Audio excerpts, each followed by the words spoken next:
সাকিবের মা ভাবি হতে চায় না মাহি। প্রথমবারের মতো পর্দায় সাকিব খানের মায়ের চরিত্রে অভিনয় করেছেন চিত্রনায়িকা মাহিয়া মাহি। গেল ঈদুল ফিতরে মুক্তিপ্রাপ্ত রাজকুমার সিনেমায় সাকিবের মায়ের চরিত্রে দেখা মেলে এই নায়িকার। দীর্ঘদিন পর পর্দায় রাজকুমার সিনেমা দিয়ে কামব্যাক করেছেন মাহি। যদিও চিরচেনার রূপে দেখা মেলেনি অভিনেত্রীর, সম্পূর্ণ ভিন্ন এক অবতারে হাজির হয়ে দর্শকদের চমকে দেন এই তারকা। তবে পর্দায় আবারও নায়িকার চরিত্রেই ফেরার চেষ্টা করছেন মাহিয়া মাহি। ব্যক্তিগত জীবনে নানা ধকল গেলেও দারুণভাবে ঘুরে দাঁড়াচ্ছেন তিনি। এখন কেবল অপেক্ষা করেছেন ভালো কিছু সিনেমার গল্প অফারের। এই বিষয়ে সম্প্রতি এক সাক্ষাৎকারে মাহি বলেন, অনেকগুলো চিত্রনাট্য হাতে এসেছে, এসব দেখেছি, কিন্তু অভিনয় করব এমন ইচ্ছে হয়নি। আমি কামব্যাক করতে চাই নায়িকা হিসেবে, অভিনেত্রী হিসেবে। ফলে এখন অপেক্ষা করছি একজন ভালো পরিচালক ও একটা ভালো চিত্রনাট্যের জন্য।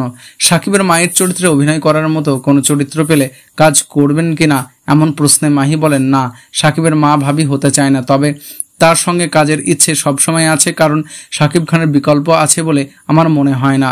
তার যে অভিনয় সত্তা এবং স্টারডাম রয়েছে, এটা গড গিফটেড। এখানে শুধু পরিশ্রম নয়, আরও অনেক কিছুই রয়েছে।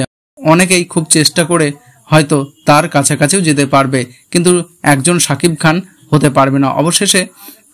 সবশেষে এই তারকা বলেন, আমি ব্যস্ত অভিনেত্রী হতে চাই না, একের পর এক কাজ করার ইচ্ছে নেই। ভালো কাজের জন্য বছরের পর বছর অপেক্ষা করতেও আপত্তি নেই। মানুষ যেন আমাকে ব্যস্ত অভিনেত্রীর তকমা না দেয়, তারা যেন আমার অভিনয়ে মুগ্ধ হন, তৃপ্ত হয়। শুধু কাজের সংখ্যায় বাড়ানোটা আমার কাছে গুরুত্বপূর্ণ নয়। অগ্নি পোড়ামন এর মতো বছরে যদি একটাও ভালো সিনেমা করতে পারে, সেটাই আমার জন্য অনেক বড় প্রাপ্তি হবে।